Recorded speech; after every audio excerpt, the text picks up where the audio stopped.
Hello again and welcome to Tips with Andrew. I am Andrew Sapiano. Thank you so much for joining me on this happy Saturday. I hope you guys are rocking out your weekend so far. Whatever goals, hopes, plans, dreams you have, ambitions, make sure that you are rocking them out and getting everything you need set for the week ahead. Quickly before we get started here, convention tickets for doTERRA are officially on sale. If you are at all interested in essential oils, alternative wellness, using holistic, natural alternatives, this is definitely an event that you do not want to miss. It's actually one of my favorite times of year. I actually love it. It's such an awesome time. It's a week-long event. Information, education, new products, exclusive products, community togetherness, I guess, if you will, and it's such an awesome time. I'm super excited for it. So if you want more information about it or to book tickets, it's in person as well as online. Definitely reach out to me, drop me a comment, send me a message, and we'll get you rocking and rolling. Next, if you are interested at all in receiving some help from a certified life coach regarding whatever is going on in your life right now. I know that there's a lot of stuff happening, especially nowadays, right? Transitioning, backpedaling, progressing, forwarding. So definitely, if you can't do it all on your own and there's no harm in asking for help, definitely reach out to me. Book a free consultation today with a certified life coach like myself and be on your way to getting your thoughts organized and progressing yourself in a way to live the life of your dreams. Alrighty, cool. So let's get into today's topic. So what I actually wanted to talk about was it goes along with our last topic, which was using the weekend to get stuff done, right? Or actually using the weekend to rock out your lives. So today, what I wanted to talk about was some sort of tips, help, if you will, advice on how to stop procrastinating, right? And actually get stuff done. I'm not gonna lie that this is really hard for me even now, right? Just ask me, right? I've got so much stuff going on that, anytime that there's anything that really needs to get done, we don't really know what has to get done because there's so much stuff that needs to be done in our lives as is, right? We've got very busy on-the-go lifestyles. We're always got something going on, something new, something exclusive, right? So we gotta figure out how to, get right down to the bare brass tacks of it.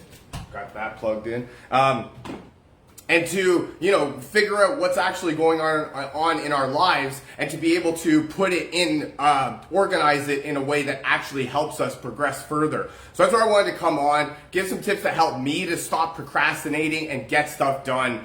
Like I said, it's really an ongoing process, right? Because you want to, there's so much that you want to get done all at once that you don't really know where to start. And by the time you think about it, 15, 20, 30, 60, 90, all these minutes have gone by, and then once the minutes goes by, days go by, weeks go by, months go by, and you don't even realize it because time just flies by and you don't even actually think about it. And all of a sudden you are way, way behind in what you thought you wanted to do just because you took a little bit of time or you took a little bit too much time, to organize yourself and to figure out what actual direction you want to go in. So that's why I wanted to come on, give some tips that help me. Hopefully they help you too. Hopefully you get some value out of this. And who knows, maybe use one or two of these in your life, get some, stop procrastinating and get stuff done.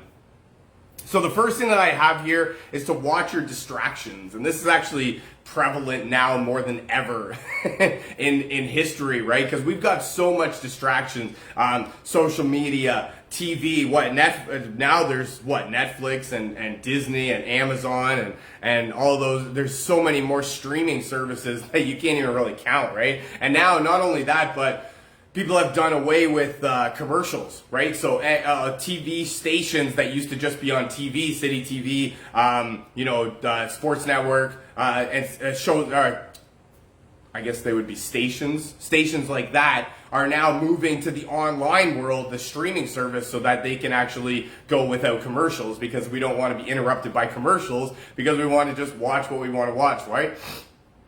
And then not only that, but then there's your whole other life going on, right? Laundry, groceries, cleaning, cooking, eating, right? All these things are happening in our lives, and there's so much going on that if we're not actually focused on what we want to get done, it's really easy for us to get off track and to get really way behind on our deadlines, and we start thinking that this is actually something that maybe we don't want to accomplish, right?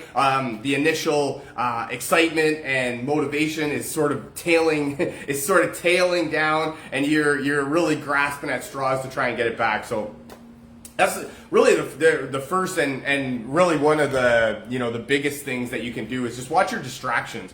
Really focus on what you want to focus on. What works for me more than anything is just turning off the TV. I can't actually have anything in the background because I do get really way distracted. I do have somewhat of an ADD, I guess, if you will. I get really distracted really easily. If I've got notifications going on my phone, right? I think I need to be checking them because I'm such a popular person that obviously everybody wants to talk to me all the time. That's where we really need to get down to the bare brass tacks of it. One of the things that actually was explained to me was tasks will take as long as you say they'll take, right? So if you give yourself 20 minutes to do.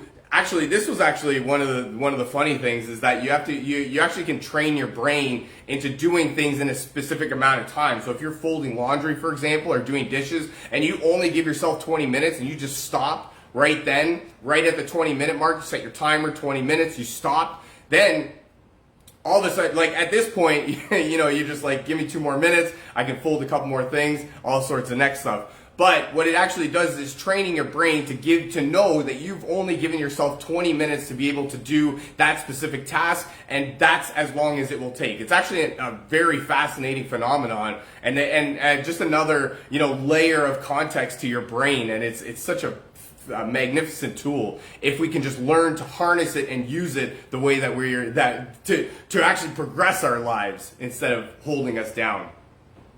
Number 2, face your fears. Right? When we're procrastinating, it is normally because of the fear of failure, the fear of what other people were saying. For me, I actually had to get over myself because I actually had the fear of success for an extended period of time, right? I went through all of the fear stages: fear of failure, fear of what other people would say, fear of if I actually made it, right? What would happen, right? What's going on? And so fears are not meant to be, you just have to understand, what is an actual fear versus what is a perceived fear, right? So an actual fear would be a bear attacking you, or if you're in a car and a bear comes and starts attacking your car, that's an actual fear. You have legit reason to be afraid in that specific moment, right? If you are outside and what was the headline I read the other day? Nickel-sized hail pellets. Right, so what's a nickel, If hail pellets like that started raining down on you, yes, that's legit a reason to be afraid.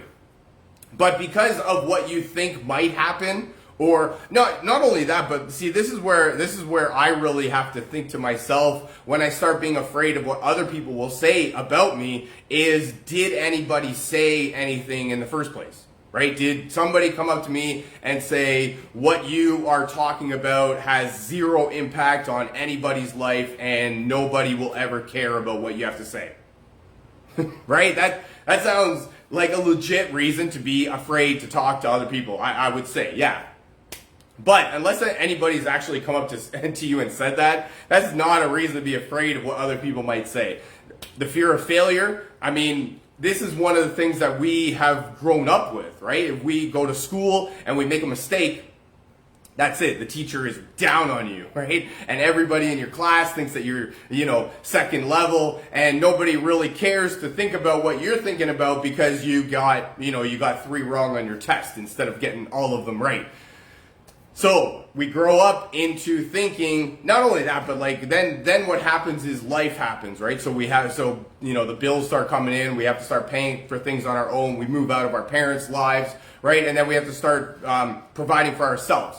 Then what happens is we we stop thinking about what we used to think about. We stop thinking about, what we could be in life, what life could be, what we could make of ourselves, and we just get a job, right? We just get something, some sort of income stream to make sure that we have money to put a roof over our head, right? Food on the table, all sorts of next level stuff.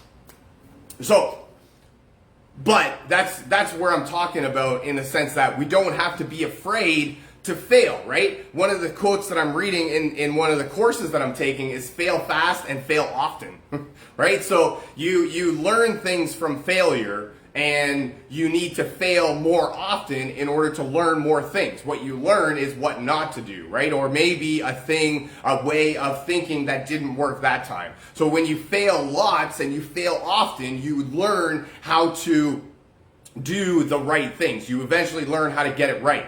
But if you fail and then you stop, then you will consciously always believe that you're a failure and you can't do it, and what is happening in your life is the way that your life is supposed to be. Don't think of it like that. Think of it as, you fail lots so that you learn what not to do. What was it? Thomas Edison, the light bulb inventor guy, he said he didn't fail 10,000 times. So he actually failed, right, 10,000 times before he invented the light bulb, or the light, something like that.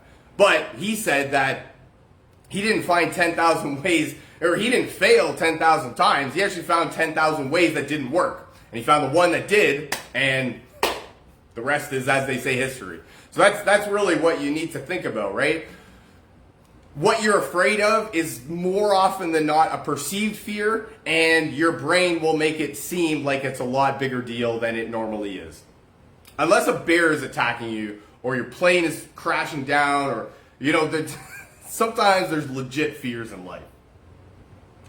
Number 3, too much work. Question mark, I have that. Do you just have too much on your plate? Are you trying to take on too much? I actually had Tina sort of, give me a slap upside the head in that aspect, in terms of I was trying to do a whole lot at once, and she actually just took me off to the side and said, aren't you already doing this? Don't you already have like 2 or 3 things of this on the go? And I started thinking, actually, yeah, I do.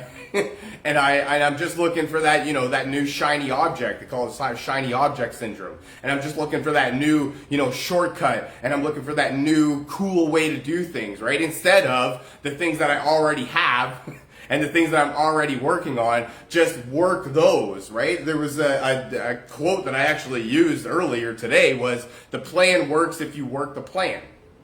Right? So if you have a plan, your plan is more often than not going to work if you work the plan. Trust the process. If you don't have a plan, then you're probably not going to get very far, because you don't actually have any guideline or direction as to where to go.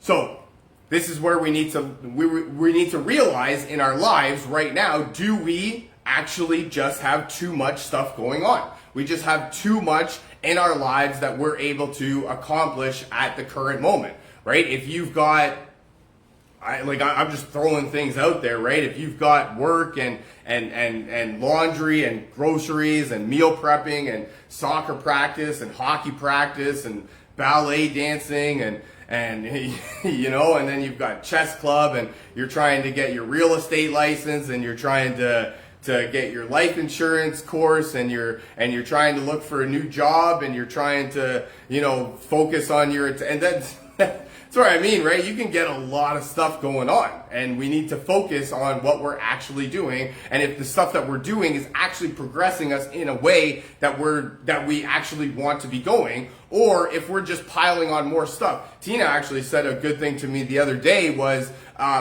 we don't want to be busy, we want to be productive.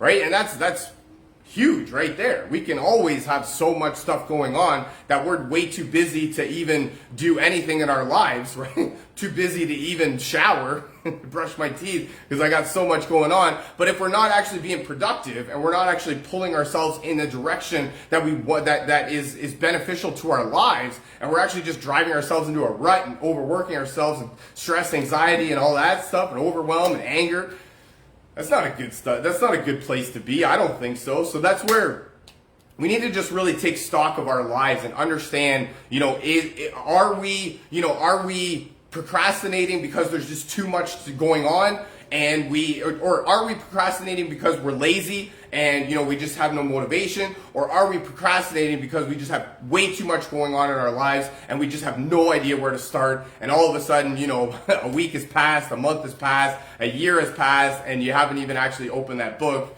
because you just have too much going on in your life. Just take stock of it, right? Make lists. Trust me, make lists. I was always against making lists till Tina showed me the benefit of making lists, and now I make lists all the time. Trust me, make lists. Number 4, gain momentum with smaller tasks. This one is actually really cool because if you start knocking things, this is actually one of the things where that goes back to the list, right? If you put things on your list and you start crossing them off, right, you get that motivation to keep going and cross things off your list. So that's where that's where we need to just understand that there's big deals in life, and then there's little deals in life, right? There's big things to take care of, and then there's little things to take care of. And the big things, if you constantly are chasing big things and you're constantly, always overreaching, and you fail always, it's gonna give yourself the perception that you're not good enough, and you can't you can't accomplish your dreams, and you can't do what you set yourself out to do because you're always reaching these big things. Give yourself little wins, right? Write down, just a paragraph in your journal. Maybe start on your way to the weight loss journey by, walking around the block. Maybe taking the stairs, right, instead of the elevator if you can. If you're trying to get financially stable, right, maybe start by putting $10 away a week and, let it grow from there. These are all little things that we can do that make huge differences over time if we just compile these little things. There's one actually, what was it? Albert Einstein, I think he called it, the 8th wonder of the world is compound interest. Right? So compound interest is just interest that's compounded over time to accumulate a larger sum. So think of all of the little tasks that you're doing as compound interest. So little things that we have to do in order to achieve that big goal. Start with something small, and I promise you, you'll get the momentum to keep going and keep pushing and pursue that big goal, because you'll get the motivation. You'll start crossing things off your list. You'll start seeing a little bit of a difference, right? You'll start seeing that you have a little bit more energy, a little bit more money in your bank account, a little bit happier, right? A little bit less anxious all the time. And that'll snowball, right? That'll compound over time, and then you'll be able to achieve the great big things that you want to. And my last tip is to consider life coaching, right? Ask for help. Consider booking a free consultation with a certified life coach like myself, and get yourself organized, right? Get your thoughts organized. Get your life back on track. In a way that you might not be able to do by yourself, because life is hard, right? If we could do it by ourselves, we probably would have done it already. And that's where I come in to help. I can come in to help and just, give you an outsider's perspective and a little bit of a nudge and a motivation to get stuff done, live the life of your dreams, and finally get away from all that garbage that's happening in your life. That's all I got for you for today. Thank you so much for joining me. I really hope you guys enjoyed this. I know I had a lot of fun making it. Feel free to share this with your friends, a family member, perhaps somebody from your team that you feel needs to hear this. If you'd like to learn more about essential oils, how to get your hands on some of this cool stuff that I'm talking about, booking a free consultation with a certified life coach, definitely reach out to me, drop me a comment, send me a message, and we'll get you rocking and rolling. Thank you so much for joining me. I really hope you guys have a fantastic rest of your day and an even better rest of your weekend, and I look very forward to talking to you again. I love you guys. Bye for now.